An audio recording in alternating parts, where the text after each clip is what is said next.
അതുകൊണ്ട് രാത്രി 12 മണിയോ അതല്ലെങ്കിൽ പകലേതെങ്കിലും സമയമോ ഇൻഷാ അല്ലാഹ് അതിനെക്കുറിച്ച് ആലോചിക്കുന്നുണ്ട്. ഏതായാലും ഇന്ന് അബൂലുക്കുമാൻ ഉസ്താദ് സംസാരിക്കുമെന്നാണ് ഞാൻ വിചാരിച്ചത്. അദ്ദേഹത്തിന്റെ നാവിനെന്തോ അസുഖം കാരണം അല്ലാഹു തആല പൂർണ്ണ ആഫിയത്തും ആരോഗ്യവും പ്രദാനം ചെയ്യുമാറാവട്ടെ. സൂറത്തുൽ ഫാത്തിഹയിലെ തുടർന്നുള്ള ഭാഗം ഇൻഷാ അല്ലാഹ് അത് മറ്റൊരു അവസരത്തിൽ നമുക്ക് ചർച്ച ചെയ്യാം. ഇന്ന് അഫ്ളലുൽ ഇൽമി ഇൽമുൽ ഹാൽ, സന്ദർഭോചിതമായ അറിവ്, അതാണ് ഏറ്റവും ശ്രേഷ്ഠമായ അറിവ് എന്ന് ഹബീബുന റസൂലുള്ളാഹി സ്വല്ലല്ലാഹു അലൈഹി വസല്ലം തങ്ങൾ പറഞ്ഞിട്ടുണ്ട്.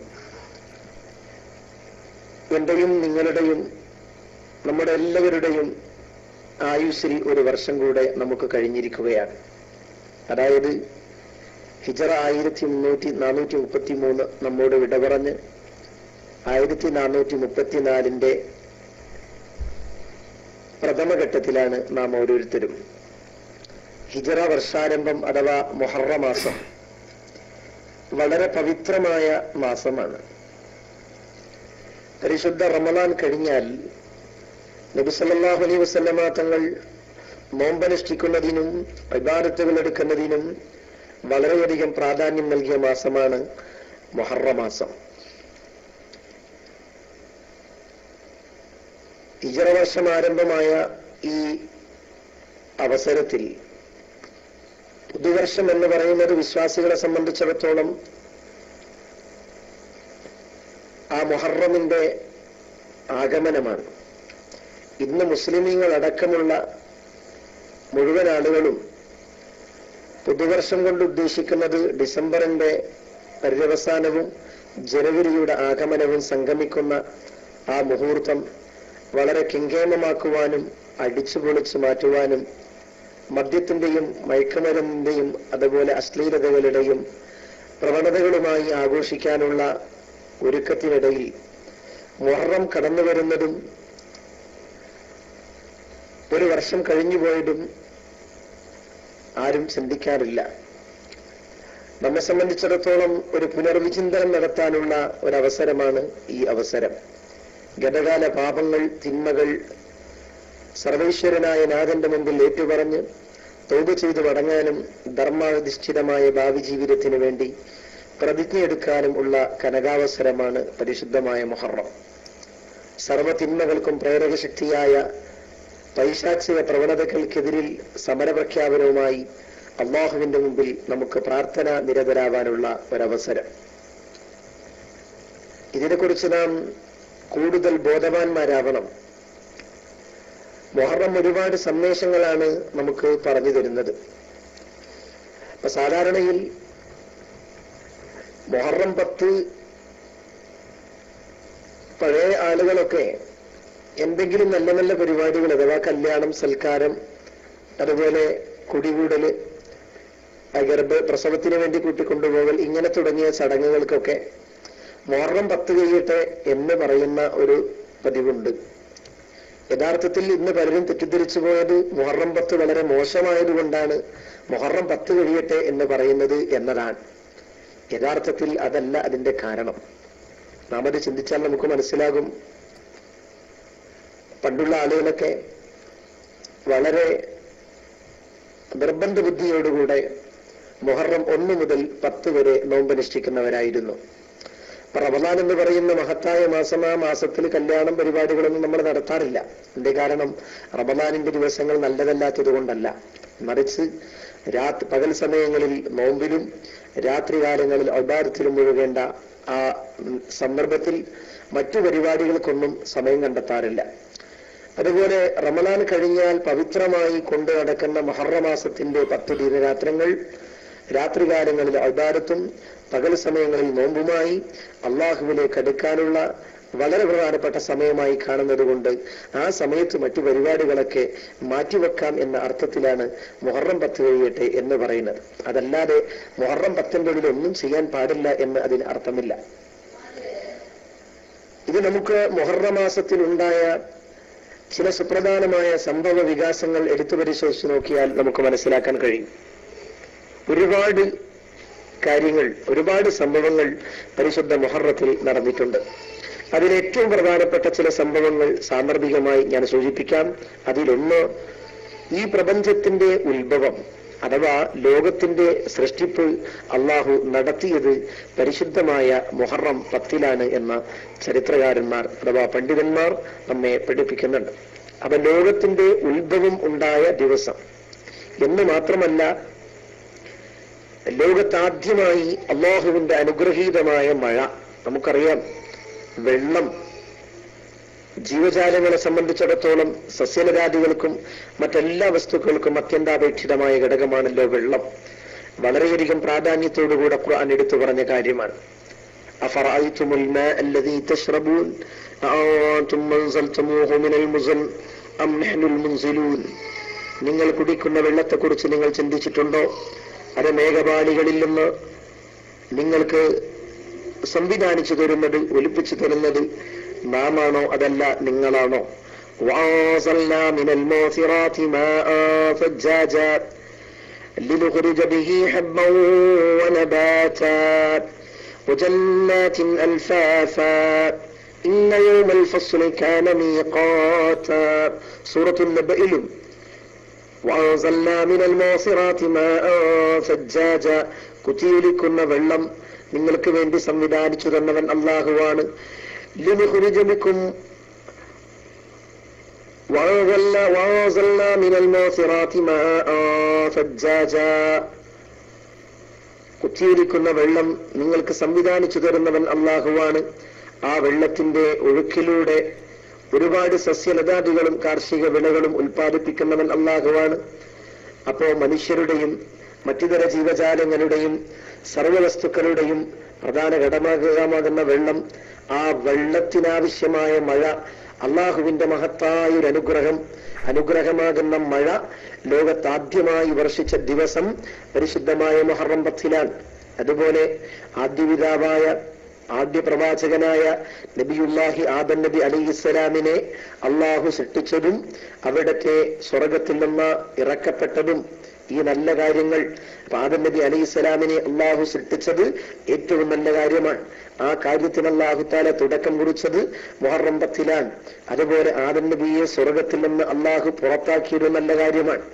അപ്പൊ സ്വർഗത്തിന് പുറത്താക്കിയത് നല്ല കാര്യം എന്ന് പറയുമ്പോൾ അതിന് സംശയം വരാൻ പാടില്ല. കാരണം ആദം നബി അലൈഹിസ്സലാം ഈ ഭൂലോകത്തേക്ക് വന്നില്ലായിരുന്നുവെങ്കിൽ ഈ കാണുന്ന സംവിധാനങ്ങളും നാമും ഒന്നും കാണുമായിരുന്നില്ല. നമുക്ക് ഇബാദത്തിലൂടെ അള്ളാഹുവിലേക്ക് അടുക്കാനും അവനിൽ നിന്ന് പുണ്യം വാരി കൂട്ടാനും അവസരമുണ്ടായത് ആദം നബി അലൈഹിസ്സലാം സ്വർഗത്തിൽ നിന്ന് പുറത്തു വന്നതുകൊണ്ടാണ്. ആ മഹത്തായ കർമ്മം അള്ളാഹു നിർവഹിച്ചതും പരിശുദ്ധമായ മുഹറം 10. അതുപോലെ ഹസ്രത്ത് ഇബ്രാഹിം നബി അലൈഹിസ്സലാം നമ്രൂദിന്റെ തീക്കുണ്ടാരത്തിലേക്ക് വലിച്ചെറിയപ്പെട്ടപ്പോൾ ഖുൽനാ യാ നാർ കുനി ബർദൻ വസലാമൻ അലാ ഇബ്രാഹിം, കത്തിജ്വലിക്കുന്ന അഗ്നികുണ്ടാരത്തിൽ നിന്ന് ഒരു രോഗത്തിന് പോലും പോറലേൽക്കാതെ അള്ളാഹു ഖലീലുല്ലാഹി ഇബ്രാഹിം നബി അലൈഹിസ്സലാമിനെ അത്ഭുതകരമായി രക്ഷപ്പെടുത്തിയ ദിവസം മുഹറം 10. അതുപോലെ 950 കൊല്ലം ഇസ്ലാമിക പ്രബോധനം നടത്തി അങ്കുലി പരിമിതമായ ആളുകളെ മാത്രം സ്വീകരിക്കേണ്ടി വന്ന നബിയുല്ലാഹി നൂഹ് അലൈഹിസ്സലാം, ആ നൂഹ് നബി അലൈഹിസ്സലാമിന്റെ ജനതയെ വെള്ളപ്പൊക്കത്തിലൂടെ അള്ളാഹു നശിപ്പിക്കുകയും സത്യവിശ്വാസികളെ അള്ളാഹു രക്ഷപ്പെടുത്തുകയും ചെയ്ത ദിവസമാണ് മുഹറം 10.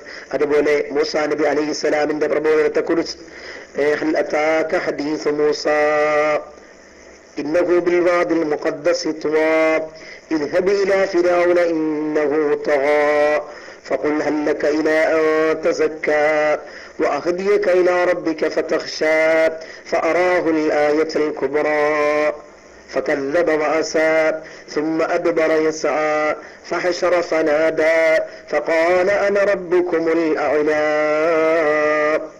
ഫറോവൻ പ്രഖ്യാപിച്ച പ്രഖ്യാപനം. അപ്പൊ തൗറാത്ത് എന്ന് പറയുന്ന മഹത്തായ വേദഗ്രന്ഥം അല്ലാഹു സുബ്ഹാനഹു വ തആല ഖലീലുല്ലാഹി മൂസാ നബി അലൈഹിസ്സലാമിനെ ഏൽപ്പിക്കുന്നതും ആ മൂസാ അലൈഹിസ്സലാമിനെ ഫറോവയുടെ അക്രമത്തിൽ നിന്ന് രക്ഷപ്പെടുത്തി ഫറോവനെ ചെങ്കടലിൽ അള്ളാഹു മുക്കി നശിപ്പിക്കപ്പെടുകയും ചെയ്ത ദിവസം കൂടെയാണ് മുഹറം 10. അതുപോലെ മഹാനായ യാക്കൂബ് നബി അലൈഹിസ്സലാം യൂസുഫ് നബി അലൈഹിസ്സലാമിന്റെയും വേർപാടിൽ കണ്ണിന്റെ കാഴ്ച നഷ്ടപ്പെട്ടു പോയ യാക്കൂബ് നബി അലൈഹിസ്സലാമിന് അള്ളാഹു തആല കാഴ്ച ശക്തി തിരിച്ചു നൽകിയ ദിവസം പരിശുദ്ധമായ മുഹറം 10. നടത്താൻ, അതുപോലെ മത്സ്യവയറ്റിൽ അകപ്പെട്ടുപോയ പ്രവാചകൻ അല്ലാ ഇലാഹ ഇല്ലാ അൻത സുബ്ഹാനക ഇന്നി കുൻതു മിനൽ ളാലിമീൻ എന്ന ദിക്ർ ചൊല്ലിയിട്ട് മത്സ്യവയറ്റിൽ നിന്ന് അള്ളാഹു രക്ഷപ്പെടുത്തിയ ദിവസം മുഹറം 10. അതുപോലെ ഭൂലോക ചക്രവർത്തി എന്ന പേരിൽ അറിയപ്പെടുന്ന ജിന്നിന്റെയും ഇൻസിന്റെയും എല്ലാ അധികാരവും കാറ്റും കടലും കരയും ഒരുപോലെ വെളിപ്പെടുത്തി കൊടുത്ത പ്രവാചകൻ നബിയുല്ലാഹി സുലൈമാൻ നബി അലൈഹിസ്സലാമിന് ഭൂലോക ചക്രവർത്തിയായി അള്ളാഹു ആദരിച്ചതും പരിശുദ്ധ മുഹറം 10. അതുപോലെ നബി സല്ലല്ലാഹു അലൈഹി വസല്ലമ തങ്ങളെ കുറിച്ച് പാപസുരക്ഷിതനായി മഅസൂമായി അള്ളാഹു പ്രഖ്യാപിക്കപ്പെട്ട ദിവസം പരിശുദ്ധമായ മുഹറം 10. ഇങ്ങനെ തുടങ്ങി ഒരുപാട് സംഭവ വികാസങ്ങൾ പരിശുദ്ധ മുഹറത്തിൽ ഉണ്ടായിട്ടുണ്ട്. പ്രവാചകന്മാരുടെ വിഷമങ്ങൾ തീർന്നതും അനുഗ്രഹങ്ങൾ അള്ളാഹു ഉണ്ടാക്കി കൊടുത്തതുമായ ദിവസം എന്ന് മാത്രമല്ല, ഇതിൽ ഏറ്റവും പ്രധാനപ്പെട്ട മറ്റൊരു കാര്യം മുസ്ലിം ലോകത്തെ മനസാക്ഷിയെ ഞെട്ടിപ്പിച്ച കണ്ണീരിലാഴ്ത്തിയ ദുഃഖകരമായൊരു സംഭവം മുഹറത്തിൽ നടന്നിട്ടുണ്ട്. ആ കർബല എന്ന പേരിൽ അറിയപ്പെടുന്ന യുദ്ധത്തിൽ മഹാനായ ഹുസൈൻ ഇബ്നു അലി റളിയല്ലാഹു അൻഹുവിന്റെ വധം ഹിജ്റ 6 മുഹറം 10 വെള്ളിയാഴ്ചയായിരുന്നു മഹാനായ ഹുസൈൻ റളിയല്ലാഹു അൻഹു കർബലായിൽ വധിക്കപ്പെടുന്നത്. ഇത് മുസ്ലിം ലോകത്താകമാനം കണ്ണീരിലാഴ്ത്തിയ ഒരു ദുഃഖ സംഭവമാണ്. ഇതോടനുബന്ധിച്ചാണ് ഷിയാക്കൾ പല ഭാഗങ്ങളിലും മുഹറമാസം ദുഃഖമാചരിക്കുകയും കറുത്ത വേഷം ധരിച്ച് തെരുവുകളിലൂടെ പ്രകടനം നടത്തി ബ്ലേഡ് കൊണ്ടും കത്തി കൊണ്ടും ശരീരം വെട്ടിമുറിക്കുന്ന, രക്തമൊലിപ്പിക്കുന്ന അനിസ്ലാമികപരമായ പ്രവണത ഷിയാക്കൾക്കിടയിൽ കാണാം. അത് തീർത്തും തെറ്റാണ്. അങ്ങനെയുള്ള ഒരു ആചാരവും സംസ്കാരവും ഇസ്ലാമിനെ സംബന്ധിച്ചിടത്തോളം അന്യമാണ്. എന്നാൽ ഈ മുഹറം 1 മുതൽ നോമ്പ് സുന്നത്തുണ്ട്. പ്രത്യേകിച്ച് 9-നും 10-നും. കേരളത്തിലൊക്കെ ഇപ്പൊ പ്രഖ്യാപിക്കപ്പെട്ടിട്ടുള്ളത് വെള്ളിയാഴ്ച 9-ഉം ശനിയാഴ്ച 10-ഉമാണ്. അപ്പോ മുഹറം 10-ന് നബി കരീം സല്ലല്ലാഹു അലൈഹി വസല്ലമ തങ്ങൾ നോമ്പ് നോക്കി. നോമ്പ് നോറ്റതിന് ശേഷം മദീനയിലേക്ക് ചെന്നപ്പോൾ മദീനക്കാരായ ജൂതന്മാർക്കൊക്കെ നോമ്പുണ്ടായിരുന്നു. ജൂതന്മാരുടെ നോമ്പിനെ കുറിച്ച് ഹബീബ് റസൂലുള്ളാഹി സ്വല്ലല്ലാഹു അലൈഹി വസല്ലം തങ്ങൾ ചോദിച്ചപ്പോൾ ബനി ഇസ്രായേലികളുടെ മോചനവുമായി ബന്ധപ്പെട്ട സന്തോഷത്തിനാണ് ഞങ്ങൾ നോമ്പ് നോറ്റതെന്ന് യഹൂദികൾ പറഞ്ഞപ്പോൾ നബി തങ്ങൾ പറഞ്ഞു, അതിനേറ്റവും അർഹത ഞങ്ങൾക്കാണ്. അപ്പൊ ജൂതന്മാരും മുസ്ലിമീങ്ങളും ഒരേ ദിവസം നോമ്പ് നോക്കുന്ന ഒരവസ്ഥ വരാതിരിക്കാൻ വേണ്ടി എന്ന സ്വഹീഹ് മുസ്ലിമിന്റെ ഹദീസിൽ കാണാം, അടുത്ത വർഷം ഞാനുണ്ടെങ്കിൽ 9-നും നോമ്പ് നോക്കുമെന്ന് നബിയുനാ റസൂലുള്ളാഹി സ്വല്ലല്ലാഹു അലൈഹി വസല്ലം തങ്ങൾ പ്രഖ്യാപിച്ചു. അപ്പൊ അടുത്ത വർഷം ഞാൻ ഉണ്ടെങ്കിൽ എന്ന് പറയാൻ കാരണം പിറ്റേ വർഷം ഹബീബ് റസൂലുള്ളാഹി തങ്ങൾ ജീവിച്ചിരിപ്പുണ്ടായിരുന്നില്ല. അപ്പൊ നബി തങ്ങളുടെ ആ വാക്ക് മാനിച്ചുകൊണ്ട് തുടർന്ന് സഹാബികളും താബിഉകളും സലഫ് സ്വാലിഹീങ്ങളായ മഹാന്മാരൊക്കെ 9-ഉം 10-ഉം ആ പരിശുദ്ധമായ 2 ദിവസങ്ങളിൽ നോമ്പ് നോക്കൽ പതിവായിരുന്നു. അപ്പൊ ഈ ഹദീസ് വെച്ചുകൊണ്ട് ജൂതന്മാരോട് എതിരാവുക എന്ന മഹത്തായ പ്രഖ്യാപനം വെച്ചുകൊണ്ട് ഈ മുഹറത്തിൽ ഏറ്റവും പ്രധാനമായി നാം ചിന്തിക്കേണ്ട ഒരു വസ്തുത ജൂതനസാറാക്കളോട് സന്ധിയില്ല സമരപ്രഖ്യാപനം നടത്തുക എന്നതാണ്. ഒരിക്കലും ജൂതന്മാരുടെയും നസാറാക്കളുടെയും സംസ്കാരങ്ങൾ നാം വെച്ചു പുലർത്താൻ പാടില്ല. നമുക്കറിയാം 5 നേരം നമ്മൾ നിസ്കരിക്കുന്ന സൂറത്തുൽ ഫാത്തിഹയിൽ നമുക്ക് പഠിക്കാനുള്ള ഭാഗമാണ്. 17 പ്രാവശ്യം അള്ളാഹുവിനോട് നമ്മൾ ദുആ ചെയ്യുന്ന ദുആ 3 വിഭാഗത്തെ കുറിച്ച് അവിടെ പരാമർശിക്കുന്നുണ്ട്. ഇഹ്ദിനസ് സിറാത്തുൽ മുസ്തഖീം, അള്ളാഹുവേ നേരായ മാർഗത്തിൽ നീ ഞങ്ങളെ മാർഗം നടത്തേണമേ. സിറാത്തുൽ ലദീന അൻഅംത അലൈഹിം, അഥവാ നേരായ മാർഗമെന്ന് പറഞ്ഞാൽ നീ അനുഗ്രഹിച്ചവരുടെ, നിന്റെ അനുഗ്രഹത്തിന് ഇരയായവരുടെ മാർഗത്തിൽ. അതാരാണെന്ന് ഖുർആൻ മറ്റൊരു സ്ഥലത്ത് സൂറത്തുൻ നിസാഇൽ പറയുന്നു. ഉലൈകൽ ലദീന അൻഅമ അല്ലാഹു അലൈഹിം മിനൻ നബിയ്യീന വസ്സദ്ദീഖീന വശുഹദാഇ വസ്സാലിഹീൻ. അപ്പൊ ഫാത്തിഹയിലെ പ്രാർത്ഥന, അള്ളാഹുവേ ശുഹദാക്കളോടുകൂടെ, സിദ്ദീഖീങ്ങളോടുകൂടെ, അമ്പിയാക്കൾ, സ്വലഹ് സ്വാലിഹീങ്ങൾ, ശുഹദാക്കളുടെ മാർഗത്തിൽ ഞങ്ങളെ നീ ചേർക്കണമേ. ഗൈരിൽ മഗ്ദൂബി അലൈഹിം, നിന്റെ കോപത്തിനിരയായവരുടെ മാർഗത്തിൽ ഞങ്ങളെ നീ ചേർത്തരുതേ. വലല്ലാലീൻ, പിഴച്ചുപോയവരുടെയും മാർഗത്തിൽ. എന്നാൽ മഗ്ലൂബ് എന്ന് പറഞ്ഞാൽ അള്ളാഹുവിന്റെ കോപത്തിനിരയായവർ എന്ന് പറഞ്ഞാൽ ജൂതന്മാരും, ലാല് എന്ന് പറഞ്ഞാൽ നസാറാക്കളുമാണ്. അപ്പൊ നസാറാക്കൾ ക്രിസ്ത്യാനികളുടെയും യഹൂദികളുടെയും കൂട്ടത്തിൽ അള്ളാഹുവിനെ ഞങ്ങളെ പെടുത്തല്ല എന്നാണ് 17 പ്രാവശ്യം നമ്മൾ അള്ളാഹുവിനോട് ദുആ ചെയ്യുന്നത്. ഇവിടെ നാം ചിന്തിക്കേണ്ട വസ്തുത, മുസ്ലിമീങ്ങളിൽ നിന്ന് ജൂത ക്രിസ്ത്യാനികളുടെയും പാശ്ചാത്യ ലോബികളുടെയും സംസ്കാരങ്ങൾ വാരിപ്പുണരുന്നവരാണ്.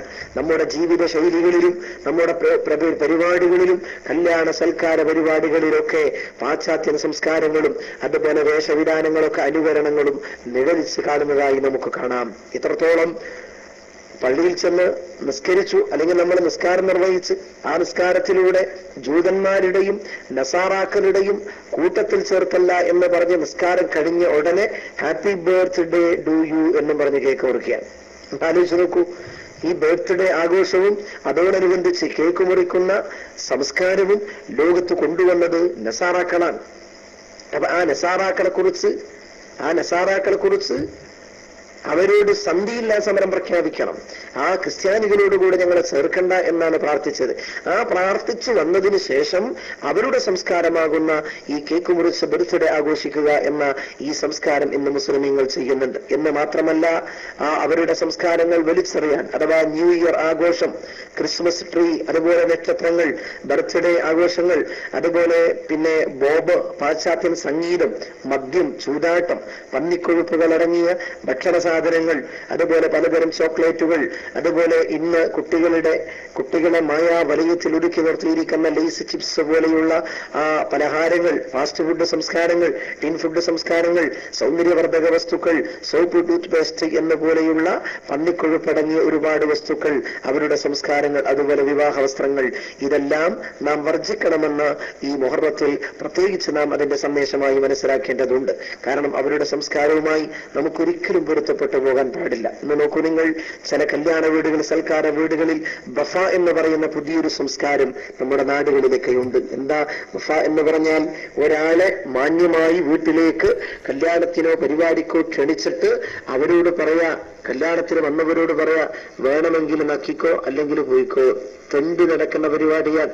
പ്ലേറ്റ് എടുത്തുകൊണ്ട് സ്വന്തമായി വിളമ്പി നടന്ന് നിന്ന് തിന്നുന്ന ആ ഒരു സംസ്കാരം, അഥവാ ബഫ എന്ന് പറയുന്ന സംസ്കാരം ഇന്ന് മുസ്ലിമീങ്ങളുടെ വേദികളിൽ അതൊരു പുതിയൊരു ഹോബിയായി മാറിയിട്ടുണ്ട്. ഉദാഹരണം നോക്കൂ നിങ്ങൾ, മുഹറ നിസ്കാരിച്ചിട്ട് എന്റെ മകന്റെ നിശ്ചയമുണ്ട്, നിങ്ങൾ വീട്ടിലേക്ക് വരണം എന്ന് ക്ഷണിച്ചാൽ മുഹറ നിസ്കാരത്തിൽ ഗൈറുൽ മഗ്ദൂബി അലൈഹിം വലദ്ദാലിൻ എന്നൊക്കെ പ്രാർത്ഥിച്ചു പോയിട്ട് തെണ്ടി തിന്നുന്ന ആ ഒരു പരിപാടിയിലേക്ക് സഹകരിക്കാൻ നാം ഒരിക്കലും തയ്യാറാവരുത്. ആ ബഫ സംസ്കാരങ്ങൾ കൊണ്ടുവന്നത് പാശ്ചാത്യരാണ്. ഇന്ന് നോക്കൂ നിങ്ങൾ, ഇന്നലെയും ഇന്നും പത്രത്തിൽ വന്ന നമ്മളെ ഞെട്ടിപ്പിക്കുന്ന വാർത്ത, കേരളത്തിൽ നെറ്റ്വർക്ക് ബിസിനസ് എന്ന് പറയുന്ന വഞ്ചനാത്മകമായ കച്ചവട ഇടപാടുകൾ വർദ്ധിച്ചുകൊണ്ടിരിക്കുകയാണ്. ആംവേ ഇന്റർനാഷണൽ എന്ന പേരിലും ക്വാന്റം തിയറി ഓപ്പർച്യൂണിറ്റി എന്ന് പറയുന്ന പേരിലും പല നെറ്റ്വർക്ക് ബിസിനസ് സംരംഭങ്ങൾ കേരളത്തിൽ വന്ന് നമ്മളെ ചൂഷണം ചെയ്യുന്നതിനെ കുറിച്ച് കണ്ടെത്തുകയും അത് വ്യക്തമായി അന്വേഷണം നടക്കുകയും ചെയ്യുന്നു. ഇന്നത്തെ പത്രത്തിൽ കാണാം, ആംവേ എന്ന് പറയുന്ന ആ ഒരു നെറ്റ്വർക്ക് ബിസിനസ് കമ്പനി 200-ലധികം രൂപ വിലയുള്ള ഒരു സാധനത്തെ 2000-ൽ പരം രൂപക്ക് വിറ്റഴിച്ച് കോടികളുടെ ലാഭമാണ് അവരുണ്ടാക്കിയത്. 70% സൗന്ദര്യവർദ്ധക വസ്തുക്കൾ വാങ്ങിയിട്ട് സ്ത്രീകളാണ് അതിന്റെ അടിമകളായി മാറിയത് എന്ന് പത്രത്തിൽ നമുക്ക് വായിക്കാൻ കഴിയും.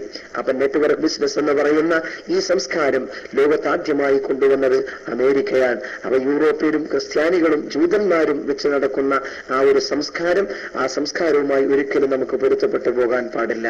അതിനെതിരെ സന്ധിയില്ലാ സമര പ്രഖ്യാപനം നടത്തിക്കൊണ്ട് പരിശുദ്ധമായ മുഹറം അത് ധന്യമാക്കുവാനും ഇബാദത്തിലൂടെയും നിസ്കാരങ്ങളിലൂടെയും നല്ല നല്ല കർമ്മങ്ങളിലൂടെയും നാം അള്ളാഹുവിലേക്ക് അടുക്കാൻ, നമ്മുടെ ശിഷ്ടജീവിതം എല്ലാ തമ്മാടിത്തങ്ങളിൽ നിന്നും തോന്നിവാസങ്ങളിൽ നിന്നും ഹറാമുകളിൽ നിന്നും മാറി നിന്നുകൊണ്ട് അള്ളാഹുവിന്റെ താഅത്തിലായി ആഫിയത്തുള്ള ദീർഘായുസോടെ ജീവിച്ച് ഈമാനോടുകൂടെ മരിക്കാനുള്ള ആ ഒരു തയ്യാറെടുപ്പാണ് ഈ സന്ദർഭത്തിൽ നാം നടത്തേണ്ടത്. പരിശുദ്ധമായ മുഹറം നോമ്പിലൂടെ ഇബാദത്തിലൂടെ ആരാധനകളിലൂടെ ധന്യമാക്കാൻ നാം ഓരോരുത്തരും ശ്രമിക്കേണ്ടതാണ്. എന്ന മാത്രമല്ല, ആ മാസത്തിന്റെ പ്രത്യേകതയായി ഒരുപാട് അധികാറുകളും പ്രാർത്ഥനകളും മഹാന്മാരായ പണ്ഡിതന്മാർ നമ്മെ പഠിപ്പിക്കുന്നുണ്ട്. നോക്കൂ, ഒരിക്കൽ മഹാനായ റസൂലുള്ളാഹി സ്വല്ലല്ലാഹു അലൈഹി വസല്ലം ഈത്തപ്പനയുടെ ഓല കൊണ്ട് മെടഞ്ഞുണ്ടാക്കിയ ഒരു കട്ടിലിൽ അള്ളാഹുവിന്റെ ഹബീബ് അങ്ങനെ കിടന്നു. കുറെ കഴിഞ്ഞെഴുന്നേറ്റപ്പോൾ പ്രവാചകന്റെ ശരീരത്തിൽ ആ ഓലയുടെ അടയാളം കണ്ടപ്പോൾ സ്വഹാബികൾക്ക് വല്ലാതെ വിഷമമുണ്ടായി. സ്വഹാബികൾ പറഞ്ഞു, യാ റസൂലല്ലാഹ്, അങ്ങേക്ക് വിരിക്കാനുള്ളൊരു കമ്പിളി വസ്ത്രം ഞങ്ങളെ വാങ്ങിത്തരട്ടെയോ ഹബീബേ. അപ്പോഴാണ് അല്ലാഹുവിന്റെ റസൂലിന്റെ മറുപടി, മാലി വലി ദുനിയ, ഞാനും ദുനിയാവും തമ്മിൽ എന്ത് ബന്ധമാണ്? സാഹിബുൽ സൂർ, ഇസ്രാഫീൽ അലൈഹിസ്സലാം കാഹളം ചുണ്ടോടടുപ്പിച്ചുകൊണ്ട് കാത്തിരിക്കുകയാണ്. ഏത് നിമിഷവും അള്ളാഹുവിന്റെ കൽപ്പന വരാം.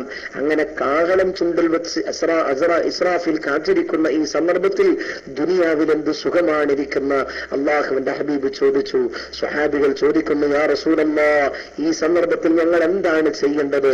ഖൂലൂ, നിങ്ങൾ പറയണം, ഹസ്ബിയല്ലാഹു നിഅമൽ വകീൽ എന്ന് നിങ്ങൾ പറയണം. ഈ ദിക്റിനെ മുഹറം 10 70 വട്ടം അത് ചൊല്ലിയാൽ വളരെയധികം മഹത്വമുണ്ടെന്ന് പണ്ഡിതന്മാർ നമ്മെ പഠിപ്പിക്കുന്നുണ്ട്. അതുപോലെ സുബ്ഹാനല്ലാഹി വൽഹംദുലില്ലാഹി വലാ ഇലാഹ ഇല്ലല്ലാഹു അല്ലാഹു അക്ബർ വലാ ഹൗല വലാ ഖുവത ഇല്ലാ ബില്ലാഹിൽ അലിയ്യിൽ അദീം മുഹറം 10 70 വട്ടം ചൊല്ലണമെന്നും ലാ ഇലാഹ ഇല്ലാ അൻതൽ അലിയ്യുൽ അഅലാ ലാ ഇലാഹ ഇല്ലാ അൻത റബ്ബുസ് സമാവാതി വൽ അർദ് വമാ ബൈനഹുമാ വമാ തഹത الثرى اللهم ارزقني كمال الحسنى وسعادة العقبى وخير الآخرة والأولى എന്ന ഈ പ്രാർത്ഥനയും ദിക്റും ഒരു 300 പ്രാവശ്യവും അസ്തഗ്ഫിറുല്ലാഹൽ അലീം യാ ദൽ ജലാലി വൽ ഇക്റാം മിൻ ജമീഇ الذنوب എന്ന 1000 തവണയും اللهم اكسر شهوتي عن كل محرم وأزل حرصي عن كل مأثم وأمنعني عن أذى كل مسلم برحمتك يا أرحم الراحمين 1000 വട്ടവും ഇങ്ങനെ തുടങ്ങി ഒരുപാട് ദിക്റുകൾ മുഹറത്തിൽ ചൊല്ലാൻ മൗലൂദിന്റെ കിതാബുകളിലൊക്കെ അത് രേഖപ്പെടുത്തിയതായിട്ട് കാണാം. അങ്ങനെ ദിക്റുകളിലൂടെ സലാത്തുകളിലൂടെ ധന്യമാക്കുവാനും നിസ്കാരം നിലനിർത്തുവാനും നല്ലവരായി ജീവിക്കുവാനും നാം പ്രതിജ്ഞ ചെയ്യേണ്ട നല്ലൊരു അവസരം മുഹൂർത്തം നമ്മിലേക്ക് കടന്നു വന്നിരിക്കുകയാണ്. പരിശുദ്ധമായ മുഹറം. ആ മുഹറം അതിന്റെ പവിത്രതയോടുകൂടെ അതിനെ ബഹുമാനിച്ച് ആദരിച്ച് യാത്രയാക്കാനുള്ള തൗഫീഖ് അല്ലാഹു നമുക്ക് നൽകുമാറാവട്ടെ. പിന്നീട് ഹിജ്റ വർഷാരംഭം എന്ന് പറയുമ്പോൾ ഹിജ്റ തുടങ്ങുന്നത് നബി സല്ലല്ലാഹു അലൈഹി വസല്ലമ തങ്ങൾ മക്കയിൽ നിന്ന് മദീനയിലേക്ക് പലായനം ചെയ്തതാണല്ലോ ഹിജ്റ. തന്റെ 53ാമത്തെ വയസ്സിൽ മക്കയിൽ നിന്ന് മദീനയിലേക്ക് റസൂലുള്ളാഹി തങ്ങൾ പലായനം ചെയ്തതോടുകൂടെയാണ് ഹിജ്റ ആരംഭിക്കുന്നത്. അപ്പൊ അന്നൊക്കെ വർഷത്തെക്കുറിച്ച് പറയാനുണ്ടായിരുന്നത് ആനക്കലഹ വർഷം എന്നാണ്. പിന്നീട് അള്ളാഹുവിന്റെ റസൂലിന്റെ വഫാത്തിന് ശേഷം അബൂബക്കർ സിദ്ദീഖ് റളിയല്ലാഹുവിന്റെ ഭരണം കഴിഞ്ഞ് ഉമർ ഫാറൂഖ് റളിയല്ലാഹുവിന്റെ ഭരണകാലത്താണ് ഹിജ്റ വർഷം ഒരു കണക്കായി ആരംഭിക്കുന്നത്. അപ്പൊ ചില ആള് പറയും നബി സല്ലല്ലാഹു അലൈഹി വസല്ലമ തങ്ങൾ ജനിച്ചത് റബീഉൽ അവ്വലിലാണ് എന്ന് പറയാൻ പാടില്ല. കാരണം റബീഉൽ അവ്വൽ എന്ന് പറയുന്ന മാസം വരുന്നത് ഹിജ്റക്ക് ശേഷമാണ്. അതല്ലേ? ഹിജ്റ ഉണ്ടാകുന്നത് നബി തങ്ങളുടെ 53ാമത്തെ വയസ്സിലാണ്. അപ്പോഴല്ലേ ഹിജ്റ വർഷാരംഭം. അന്ന് മുതലല്ലേ മുഹറം സഫറൊക്കെ തുടങ്ങുന്നത്. അതുകൊണ്ട് നബി തങ്ങൾ റബീഉൽ അവ്വലിലാണ് ജനിച്ചത് എന്ന് പറഞ്ഞുകൂടാ. അത് വിഡ്ഢിത്തമാണ്. കാരണം ഖുർആനിൽ അല്ലാഹു പരിശുദ്ധ ഖുർആനിലെ സൂറത്തു തൗബ അതിന്റെ 36ാമത്തെ വചനത്തിൽ അല്ലാഹു പറഞ്ഞു, 9ാം അധ്യായം, ഇന്ന ഇദ്ദത്ത ശുഹൂരി ഇൻദല്ലാഹി 12 ശഹ്റൻ ഫീ കിതാബില്ലാഹ്, അല്ലാഹുവിന്റെ രേഖയിൽ മാസങ്ങളുടെ എണ്ണം 12 എണ്ണമാണ്. അത് ഇന്നും ഇന്നലെയുമല്ല, അത് ഹിജ്റ വർഷത്തോടുകൂടെയല്ല. യൗമ ഖലഖസ് സമാവാതി വൽ അർള, ആകാശഭൂമികളുടെ ഉത്ഭവം, പ്രപഞ്ചത്തിന്റെ തുടക്കം മുതൽ മാസങ്ങളുടെ എണ്ണം 12 എണ്ണമാണ്. മിൻഹ അർബഅത്തുൻ ഹുറും, അതിൽ 4 എണ്ണം യുദ്ധം ഹറാമായ മാസമാണ്. ദാലിക ദീനുൽ ഖയ്യിം, അതാണ് യഥാർത്ഥ മതം എന്ന് പരിശുദ്ധ ഖുർആൻ 9ാം അധ്യായം സൂറത്തു തൗബ 36ാം വചനത്തിൽ കാണാം. ഈ അടിസ്ഥാനത്തിൽ മുഹറം സഫർ എന്ന് തുടങ്ങി പേരോടുകൂടി മാസത്തിന്റെ തുടക്കം പ്രപഞ്ചോൽപത്തിയോളം പഴക്കമുള്ളതാണ്. അല്ലാതെ ഹിജ്റാബ്ദത്തോടുകൂടെ തുടങ്ങുന്നതല്ല. തെറ്റിദ്ധരിച്ചു പോയതാണ്. ഇൻഷാ അല്ലാഹ് ഞാൻ എന്റെ സംസാരം ദീർഘിപ്പിക്കുന്നില്ല. ഇതുപോലെ എല്ലാവരും സജീവമായി ഇടയിൽ ഉണ്ടാവുകയാണെങ്കിൽ ഇൻഷാ അല്ലാഹ് സൂറത്തുൽ ഫാത്തിഹയുടെ പ്രധാനപ്പെട്ട തവസ്സുൽ ഇസ്തിഗാസയുടെ ഭാഗം നമുക്ക് ചർച്ച ചെയ്യാം. അപ്പൊ 12 മണിക്ക് എല്ലാവർക്കും വരാൻ പറ്റുകയാണെങ്കിൽ ഞാനൊന്ന് ഉറങ്ങി എഴുന്നേറ്റ് ആയാലും തിരക്കിടില്ല. അതല്ലെങ്കിൽ ഇശാ മഗ്‌രിബിന്റെ ഇടയിൽ സൗകര്യപ്പെടുമെങ്കിൽ ഇൻഷാ അല്ലാഹ് സഖാഫിനോടും അതുപോലെ മറ്റൊക്കെ പറഞ്ഞിട്ടുണ്ട്. പെട്ടെന്ന് അതിന്റെ നല്ലൊരു സമയം നമുക്ക് കണ്ടെത്തി ക്ലാസ് നല്ല നിലയിൽ മുന്നോട്ട് കൊണ്ടുപോകണം. അള്ളാഹു തൗഫീഖ് നൽകുമാറാവട്ടെ. പടച്ച റബ്ബേ, ഹറാമുകളിൽ നിന്നും തെമ്മാടിത്തങ്ങളെ തോന്നിവാസങ്ങളിൽ നിന്ന് പൈശാചികമായ പ്രവണതകളിൽ നിന്നെല്ലാം ഞങ്ങളെ നീ സലാമത്താക്കണേ. അള്ളാഹ് കഴിഞ്ഞുപോയ പാപങ്ങളെല്ലാം പുറത്തു തന്ന് ഭാവി ബാസുരമായി നല്ലവരായി നിന്റെ താഅത്തിലായി നിസ്കാരം നിലനിർത്തുന്നവരായി ജീവിച്ച ഇസ്സത്തോടെ ജീവിച്ച് ഈമാനോടെ മരിക്കാനുള്ള തൗഫീഖ് അള്ളാഹുവേ നീ ഞങ്ങൾക്ക് നൽകണേ. അള്ളാഹ് ഞങ്ങളുടെ മാതാപിതാക്കൾ, ഭാര്യ, സന്താനങ്ങൾ, മക്കൾ, ഈ ക്ലാസ് ശ്രവിക്കുന്ന മുഴുവൻ ആളുകളുടെയും സർവ്വപാപങ്ങളും അള്ളാഹുവേ നീ പുറത്തു തരണേ. അള്ളാഹ് ആഖിബത്ത് നന്നാക്കി ആഖിറം വെളിച്ചമാക്കി തരണം അല്ലാ. നരകമോചനം പ്രദാനം ചെയ്യണേ അല്ലാ. എല്ലാവരുടെയും അസുഖങ്ങൾ മാറ്റണേ അല്ലാ. എല്ലാ രോഗങ്ങളിൽ നിന്നും മാതാപിതാക്കൾ, ഉസ്താദന്മാര്, ശിഷ്യന്മാര്, ശരീക്കന്മാര് ദുആ ഏൽപ്പിച്ച് ഏറ്റെടുത്ത മുഴുവൻ ആളുകൾ, ഞങ്ങളുടെ പിഞ്ചോമന മക്കൾ എല്ലാവരുടെയും രോഗം നീ മാറ്റണേ അല്ലാ. ആഫിയത്ത് നൽകണേ അല്ലാ. അവസാനം കാമിലായി ഈമാനോടെ കലിമ ചൊല്ലി മരിക്കാനുള്ള സൗഭാഗ്യം ഞങ്ങൾക്ക് നൽകണേ അല്ലാ. വആഖിറു ദഅവാന അൽഹംദുലില്ലാഹി റബ്ബിൽ ആലമീൻ. എല്ലാവരും ദുആ ചെയ്യണം. എൻ്റെ 1.5 വയസ്സുള്ള ചെറിയ മോള് നല്ല പനിയാണ്. ഞാനിപ്പോൾ ആശുപത്രിയിൽ പോയിട്ട് വന്നതേ ഉള്ളൂ. ആ കുട്ടിക്ക് വേണ്ടി നിങ്ങൾ എല്ലാവരും ദുആ ചെയ്യണം എന്ന വസിയത്തോടുകൂടെ വആഖിറു ദഅവാന അൽഹംദുലില്ലാഹി റബ്ബിൽ ആലമീൻ. അസ്സലാമു അലൈക്കും വറഹ്മത്തുള്ളാഹി വബറകാതുഹു. വഅലൈക്കും അസ്സലാം വറഹ്മത്തുള്ളാഹി വബറകാതുഹു. എൻ്റെ ശബ്ദം കേൾക്കുന്നുണ്ടോ? അസ്സലാമു അലൈക്കും വറഹ്മത്തുള്ളാഹി. മാഷാ അല്ലാഹ്. ഉസ്താദിൻ്റെ മുഹറം മാസത്തിൻ്റെ